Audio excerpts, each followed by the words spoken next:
The rain hammered against the window pane as Detective Evelyn Moore stared at the peculiar object on her desk, a small, antique key wrapped in a crimson silk cloth.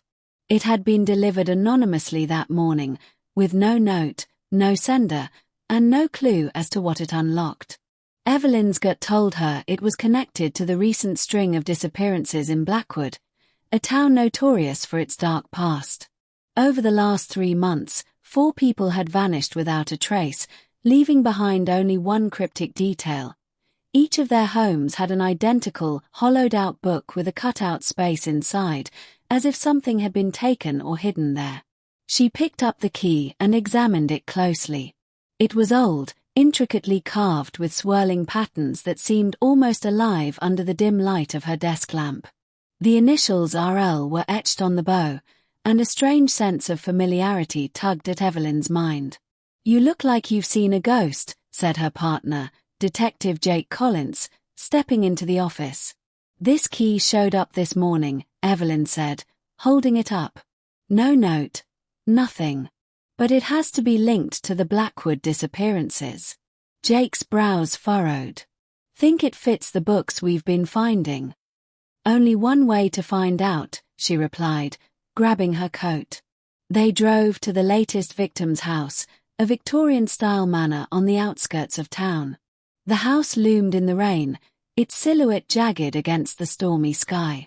As they entered, the smell of old paper and dust filled their lungs.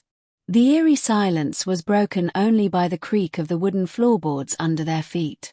Evelyn headed straight to the victim's study. The same hollowed-out book sat on the shelf, a perfect rectangular space carved into the center. Taking a deep breath, she slid the key inside. Click! A panel on the bookshelf swung open, revealing a narrow passage leading downwards. Jake's flashlight flickered as they descended a spiral staircase, the air thick with dampness and something else, a metallic tang that made Evelyn's stomach turn. At the bottom, they found themselves in an underground chamber lined with shelves of old books and strange artifacts. In the center stood an ornate desk, covered with aged documents and photographs. Pictures of the missing people, each with a red X drawn across their faces. "What the hell is this?" Jake whispered. Evelyn scanned the desk and found a leather-bound journal. Flipping it open, she read the first page. The experiment must continue. Sacrifices are necessary. Her blood ran cold. Suddenly, a creak echoed from behind them. They spun around, flashlights catching the shadow of a figure in the doorway. A man, tall and gaunt, with hollow eyes and an unsettling grin.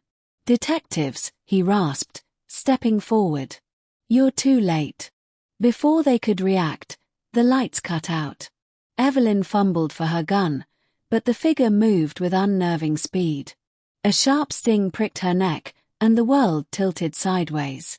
Jake's voice was muffled, distant, fading. When Evelyn awoke, she was strapped to a chair in the chamber, the man's face inches from hers.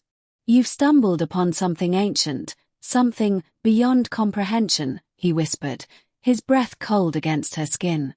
"Blackwood has secrets you wouldn't believe." Evelyn struggled against the restraints, her mind racing. "Why are you doing this?" "To awaken it," he murmured, pressing the key against a stone altar. "To feed it." Suddenly, Jake crashed through the door, gun drawn. "Let her go."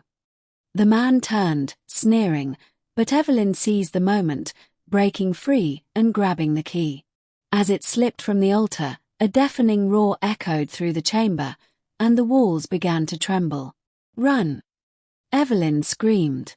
They sprinted up the staircase, the ground quaking beneath their feet. As they burst into the rainy night, the manor groaned and collapsed inward, as if swallowed by some unseen force. Panting, they watched in disbelief as the ground settled, leaving no trace of the house or the horrors within. Jake turned to Evelyn, shaking his head.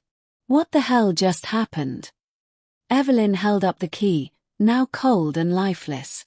"It's over," she whispered, tossing it into the darkness. "Some things are better left buried."